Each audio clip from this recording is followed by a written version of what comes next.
ഇത് അറിഞ്ഞ അന്ന് മുതൽ എല്ലാ നിലയിലുമുള്ള സഹകരണമാണ് നടത്തിയിട്ടുള്ളത്. ഇനി അങ്ങനെ തന്നെ നടത്തുകയുള്ളൂ. ആരോഗ്യവകുപ്പ് മുന്നോട്ട് വെക്കുന്ന നിർദ്ദേശങ്ങൾ പാലിക്കാൻ ജനങ്ങളോട് എല്ലാ നിലയിലും കൂടെ നിന്നുകൊണ്ട് ആവശ്യപ്പെടും. അതേ ചെയ്യുള്ളൂ. എന്നാൽ ഇതിൻ്റെ ഭാഗമായിട്ടുള്ള ചില പ്രശ്നങ്ങളും പ്രയാസങ്ങളും പരസ്യപ്പെടുത്തുകയായിരുന്നില്ല ചെയ്തത്, ബന്ധപ്പെട്ടവരെ അറിയിക്കുകയാണ് ചെയ്തത്. ഇവിടെ കണ്ടെയ്ൻമെൻറ്റ് സോണുമായി ബന്ധപ്പെട്ട ചില വിഷയങ്ങളുണ്ട്, അത് ശ്രദ്ധപ്പെടുത്തിയിരുന്നു. അപ്പോൾ അതിൽ കോണ്ടാക്ട് ലിസ്റ്റും മറ്റുമുള്ള ആളുകളുണ്ട്. അപ്പോൾ അവരെ കൺട്രോൾ റൂമിൽ നിന്നും സാധാരണ വിളിച്ച് ആത്മവിശ്വാസം നൽകാറുണ്ട്. കഴിഞ്ഞ നിപ്പ ഘട്ടങ്ങളിലൊക്കെ നൽകിയിട്ടുണ്ട്. അതിൽ മന്ത്രിമാരും ജനപ്രതിനിധികളൊക്കെ അവരെ വിളിക്കാറുണ്ട്. ഇത് ഇന്നലെ ഇവിടെ ശ്രദ്ധപ്പെടുത്തിയിരുന്നു. അപ്പോൾ അങ്ങനെ ഒരു സംവിധാനം വേണ്ടതില്ല, ആലോചിച്ച് പറയാം എന്ന് പറഞ്ഞു. അപ്പോൾ പേഷ്യൻസിനെ വിളിക്കാനൊന്നുമല്ല, ഈ കോണ്ടാക്ട് ലിസ്റ്റ് പേഷ്യൻസിനെ നമുക്ക് വിളിക്കാനും പറ്റില്ലല്ലോ. കോണ്ടാക്ട് ലിസ്റ്റിലുള്ള ആളുകളെ ഒന്ന് വിളിച്ച് നിങ്ങൾ ധൈര്യമായിട്ടിരിക്കണം, സർക്കാരും നമ്മളെല്ലാവരും ഒരുമിച്ചാണ്, ധൈര്യമായിരിക്കണം എന്ന് അവർ പറയുമ്പോൾ ഒരു MLAക്കും പറയാനുള്ള അവകാശമില്ലേ, മുൻകാലങ്ങളിൽ അത് ചെയ്തിട്ടില്ലേ എന്ന ചോദ്യം മുന്നോട്ട് വെച്ചിരുന്നു.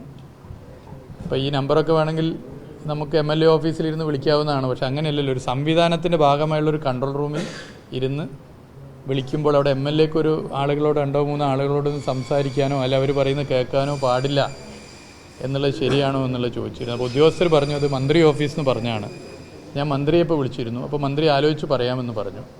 അതിനുശേഷം മന്ത്രി ഒരു പ്രധാനപ്പെട്ട ഉദ്യോഗസ്ഥയായിട്ട് ഇപ്പോൾ സംസാരിച്ചു, DHS ആയിട്ട് സംസാരിച്ചു. അപ്പോൾ അവർ പറഞ്ഞു, ഞാൻ ഒന്നുകൂടി വ്യക്തമാക്കി, കോണ്ടാക്ട് ലിസ്റ്റിലുള്ളവരെയാണ്, മുൻകാലങ്ങളിൽ ചെയ്യാറുണ്ട്. അപ്പോൾ മുൻകാലങ്ങളിൽ ചെയ്തിട്ടില്ല എന്നാണ് പറയുന്നത്. അത് നിങ്ങളുടെ അടുത്ത് ദൃശ്യങ്ങളുണ്ടാവും. എന്തായാലും അങ്ങനെ നമ്മൾ ഇതിൻ്റെ ഭാഗമായി വിളിക്കുമ്പോൾ അവിടെ വേണ്ടതില്ല എന്നാണ് നിലപാടെങ്കിൽ അതിൽ വേറൊരു തർക്കം ഉണ്ടാക്കിയപ്പോൾ ഇതുപോലൊരു ഘട്ടത്തിൽ പോകാൻ ഞാൻ ആഗ്രഹിക്കുന്നില്ല. പക്ഷെ പുറത്തുനിന്ന് നമുക്ക് ചെയ്യാൻ പറ്റുന്ന എല്ലാ കാര്യവും ആരോഗ്യവകുപ്പിൻ്റെ നിർദ്ദേശങ്ങൾ കർശനമായി പാലിച്ച് ഇത് പടരാതിരിക്കാനുള്ള എല്ലാ കാര്യങ്ങളും ചെയ്ത് മുന്നോട്ട് പോകും. ഇതുവരെയും ചെയ്ത പോലെ മുന്നോട്ട് പോകും. ആരും പ്രയാസപ്പെടേണ്ടതില്ല, ജാഗ്രത മാത്രം മതി, ആത്മവിശ്വാസത്തോടെ നിൽക്കണം. സർക്കാർ പറയുന്ന എല്ലാ കാര്യങ്ങളും ചെയ്ത് മുന്നോട്ട് പോകണമെന്ന് ഒരിക്കൽ കൂടി അഭ്യർത്ഥിക്കുകയാണ്. അപ്പോൾ മുൻകാലങ്ങളിൽ അങ്ങനെ ഇല്ല എന്ന് ഇവിടുത്തെ ഉദ്യോഗസ്ഥരും പറഞ്ഞു. എന്നാൽ അന്ന് വിളിച്ച് ഫോൺ തന്ന ആളുകൾ ഇതിൻ്റെ ഉള്ളിലിരിക്കുന്നുണ്ട്. ഞാൻ ആരെയും പേര് പറയാൻ ഉദ്ദേശിക്കുന്നില്ല. ഇതിന് ആരോഗ്യ പ്രവർത്തകർ വളരെ സിൻസിയറായി പ്രവർത്തിക്കുന്നു, ഡോക്ടർമാർ. അവരാരെയും മോശപ്പെടുത്താനൊന്നും ഞാൻ ആഗ്രഹിക്കില്ല. അതുകൊണ്ട് മന്ത്രിയോട് ഇതൊക്കെ പറഞ്ഞതാണ്. പക്ഷേ മന്ത്രി ഇപ്പോൾ ഉദ്യോഗസ്ഥർക്ക് കൊടുത്ത നിർദ്ദേശപ്രകാരം അവരിപ്പോൾ വിളിച്ചിട്ട് വേണ്ടതില്ല എന്നാണ് പറഞ്ഞത്. അപ്പോൾ അതുകൊണ്ട് വേണ്ടതില്ലെങ്കിൽ വേണ്ടതില്ല. പക്ഷേ ഒരു ജനപ്രതിനിധിയുടെ ന്യായമായ അവകാശമാണ് ഇവിടെ ഹനിക്കപ്പെട്ടിട്ടുള്ളത്. ഇത് ശരിയാണോ അല്ലയോ എന്നുള്ളത് പരിശോധിക്കപ്പെടേണ്ടതാണ്. മുൻകാലങ്ങളിലൊക്കെ ചെയ്തതാണ്. നമ്മളിവരെ കൂടെ ഇരുന്ന് വിളിക്കുന്നത് കേട്ട് അവർക്കൊരു ആത്മവിശ്വാസം നൽകുന്നത് സർക്കാർ സംവിധാനത്തിന് ഗുണമാണ്. അത്രേ ഞാൻ ഇപ്പോൾ പറയുന്നുള്ളൂ. അപ്പോൾ മറുപടി കിട്ടിക്കഴിഞ്ഞു, വേണ്ടതാണ്. അപ്പോൾ അതുകൊണ്ട് മറ്റ് ഈ പ്രവർത്തനത്തിന് ഒരു തടസ്സപ്പെടുത്താനോ ഒന്നും ഞങ്ങളിപ്പോൾ തയ്യാറാവുന്നില്ല. അത് വേണ്ടതില്ലെങ്കിൽ വേണ്ടതില്ല. ബാക്കി ജനങ്ങളോട് പറയാം. എന്തായാലും നല്ല ആത്മവിശ്വാസത്തോടു കൂടി നിൽക്കണം.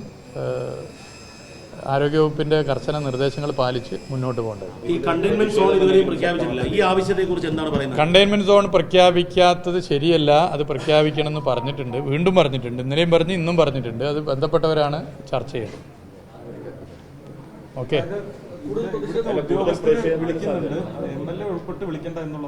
ഉദ്യോഗസ്ഥർ വിളിക്കുന്നത് കേൾക്കാൻ പോലും MLAക്ക് അവകാശമില്ല. ഉദ്യോഗസ്ഥർ കോണ്ടാക്ട് ലിസ്റ്റിലുള്ള ആരെങ്കിലും വിളിക്കുമ്പോൾ അത് കേൾക്കാൻ, ഇപ്പോൾ ലൗഡ് സ്പീക്കറിലിട്ട് കേൾക്കാനുള്ള അവകാശം പോലും ഒരു MLAക്ക് ഇല്ല. അല്ല, അത് ഞാൻ പറഞ്ഞു. ബാക്കി ഇപ്പം നമ്മളൊരു പ്രതിഷേധം നടത്തേണ്ട സമയമല്ലല്ലോ. ഇപ്പം എല്ലാവരും ഒരുമിച്ച് നിന്ന് മുന്നോട്ട് പോകേണ്ട സമയമാണ്. സർക്കാർ ഒരു ജനങ്ങൾ തിരഞ്ഞെടുത്ത ഒരു MLA ഈ പ്രതിരോധ പ്രവർത്തനത്തിൽ വേണ്ടതില്ല എന്ന് പറഞ്ഞാലും ഞങ്ങൾ ഈ പ്രതിരോധ പ്രവർത്തനത്തിൻ്റെ ഭാഗമായിട്ടുണ്ടാകും.